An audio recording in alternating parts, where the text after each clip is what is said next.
Cool, we're back once again with the fake Demon from Hell.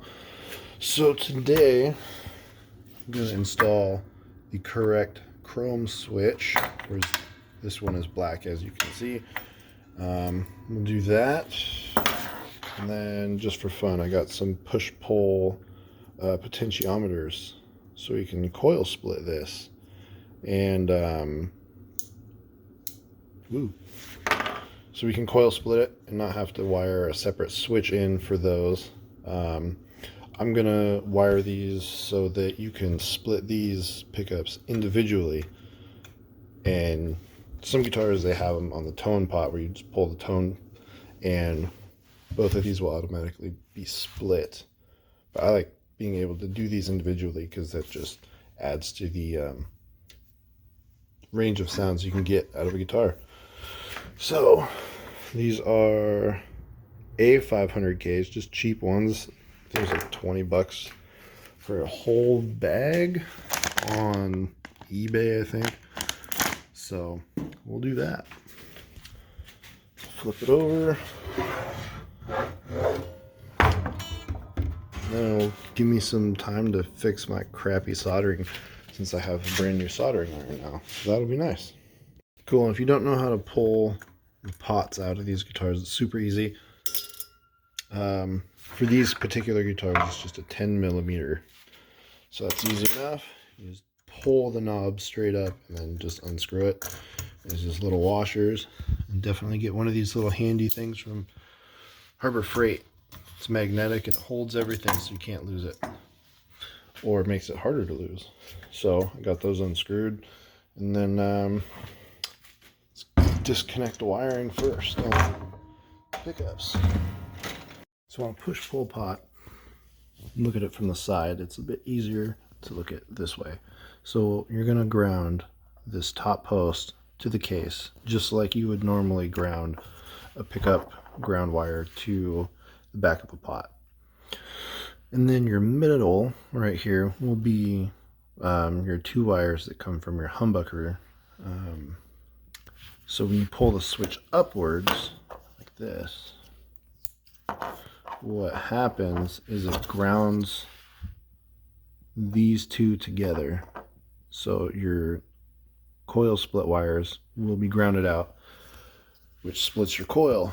I know it's not the best explanation, but there's plenty of those on YouTube you can look up.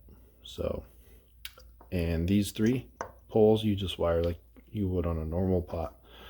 So, working on getting that other pot out. I'm going to clean up some wires and then we'll drop this in there. Okay, so I had to make this wire right here a little bit longer for the two wires to go to the coil split. Got that grounded to the case. I didn't use this ground because I'm going to save this bottom ground pole for the ground from the pickup. Now this pickup's from a Paul Reed Smith, which has a smaller body than a Dean or Dean copy, so I'm going to have to make the wires just a little bit longer so they're not all stretched out and tight, and then we can get that thrown in there. Alright, I just put the knob on. It clicks, so that means hopefully I didn't burn it. Definitely helps with this new soldering iron to have much cleaner solder joints. Can't see it too well. You can see where that burnt the crap out of it with the last guitar. It's not really much to see in there. I did some nice wiring. It doesn't look terrible. So I want to take this upstairs, see if it works, but the kid and the woman are sleeping, so I'm going to push forward and do the next one. And then if nothing works, then I'm going to have to come down here and be angry and tear it all apart. The tools that's nice to have when doing this is this little picker deal I got from Harbor Freight.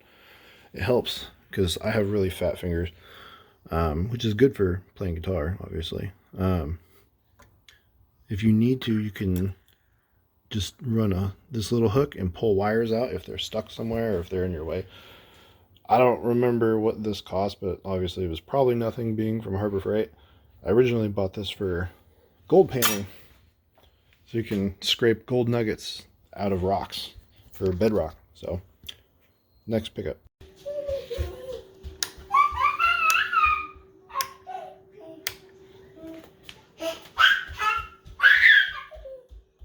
Arthur, what are you doing? Alright, so it took forever to get to this point where I have time to record this. So we'll start with the Paul Reed Smith, the neck pickup, the 8515 I believe it's called, without the coil split active. It's being played through a Randall Warhead with the 2x15 Warhead cab.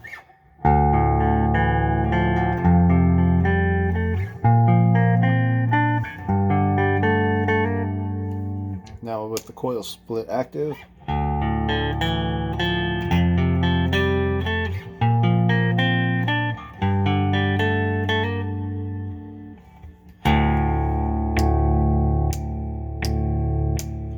You can hear the difference in volume. So we'll go both pickups, the Bill Lawrence, the 8515, both coil split.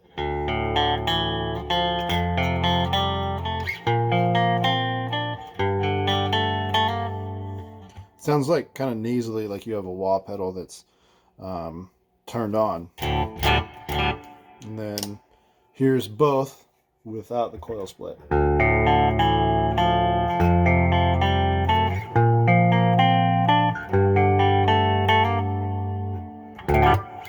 And then we'll do just the Bill Lawrence L500 XL. We'll start it without coil split.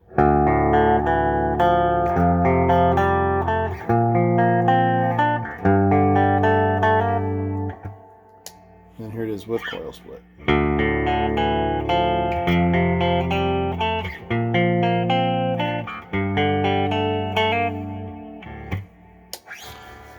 the coil split, it's pretty cool. Just pull up, and then it splits them. And you can do it individually, or you can have it wired to the tone pot where you just pull the tone pot up and it splits both coils. But I like the ability to adjust it individually because there's a lot more range of sounds you can mess around with. And yeah, there's quite a bit of hum when you have it on distortion. Let's see. You can hear the...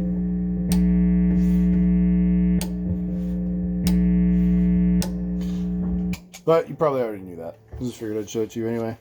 But yeah, next we're going to swap this garbage Floyd out. It's a fake licensed, if that says anything. This one, it's a lot better than the one that's on that cracked mirror guitar.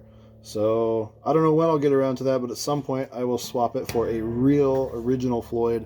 I was shopping around for like ones off of like used ones off of a Jackson or Ibanez or whatever, but I figured if I'm going to spend the money, I'll just go with the original. I was thinking about swapping out these posts with proper high-end ones to see if that helps it stay in tune a little better, and then swap to the original Floyd, so I might do that first. But yeah, that's it. I'll swap the switch out for a chrome one at some point. I have it. But yeah, not terrible so far. Ho ho.